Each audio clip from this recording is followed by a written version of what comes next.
Praise the lord. ప్రభునందు ప్రియ దైవజనమా, మీ అందరికీ ప్రభు అయిన యేసుక్రీస్తు యొక్క ప్రశస్తమైన నామమున శుభములు తెలియజేస్తూ ఉన్నాను.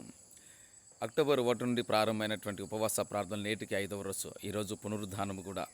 దేవుని బిడ్డలారా, ఎంతో అద్భుతంగా శక్తివంతంగా ప్రేయర్స్ జరుగుతూ ఉన్నాయి. అనేక మంది వచ్చి ప్రార్థనలో ఏకీభిస్తున్నారు. ఈ కొండ ప్రాంతంలో చీకటి అనుకోకుండా, వర్షంను కూడా లక్ష్య పెట్టకుండా, ఎండ అనుకోకుండా ఆసక్తిగా ప్రతి ఒక్కరూ ప్రార్థన చేస్తున్నారు. మా ప్రియులు ఆత్మీయులు బిడ్డలు పంపించినటువంటి ఆ యొక్క ప్రేయర్ రిక్వెస్ట్లు, అలాగే నాకు పంపించిన వాట్సాప్ మెసేజ్లో ఉన్నటువంటి ప్రేయర్ రిక్వెస్ట్లు, ఇక్కడ రాసి ఉన్నటువంటి ప్రార్థన అవసరతలు అన్నిటి కొరకు కూడా ప్రతిరోజు కూడా ఉదయం సాయంత్రం అలా ప్రార్థనలో ప్రతి ఒక్కరూ కూడా గడుపుతూ ఉన్నారు. మీరు ఇచ్చేటువంటి ప్రతి ప్రేయర్ రిక్వెస్ట్ను ప్రభు పాదాల దగ్గర పెడుతూ ఉన్నాం. తప్పనిసరిగా జవాబిస్తాడు. ధైర్యంగా ఉండండి, దేనికి భయపడొద్దు, జడియొద్దు.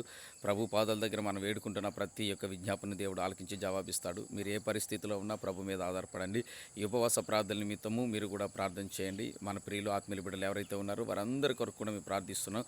అలాగే సీఎన్కోట పరిసర ప్రాంతం ఉన్న వారికి ఈ విషయాన్ని తెలియచేయండి. సీఎన్కోటలో జరుగుతున్నటువంటి మిగతా కొన్ని దినాలు కూడా ఎవరైనా రావాలని ఆశపడి ఉంటే వారికి ప్రేరేపించి నడిపించండి. ఎందుకంటే వారు కూడా ఆసక్తిగా ప్రార్థించుకోవడానికి గొప్ప అవకాశం. కృంగిన వారిని లేవనెత్తే దేవుడు, ఉపద్రవాల నుంచి విడిపించే దేవుడు, విడిపోయిన కుటుంబాలను ఐక్యపరిచే దేవుడు, ఆర్థికంగా నలిగిపోతున్న వారిని ఆ సమస్యల నుంచి గట్టెక్కించేటువంటి దేవుడు అద్భుతాలు ఇచ్చేవాడు. ఎటువంటి వ్యాధిగ్రస్తులైనా ఆ నానా విధమైన రోగాల చేత పీడింపబడుతున్న వారు ఇక్కడ విడుదల పొందుకున్న పచ్చి త్రాగుబోతులను సైతం దేవుడు మారుస్తున్నాడు.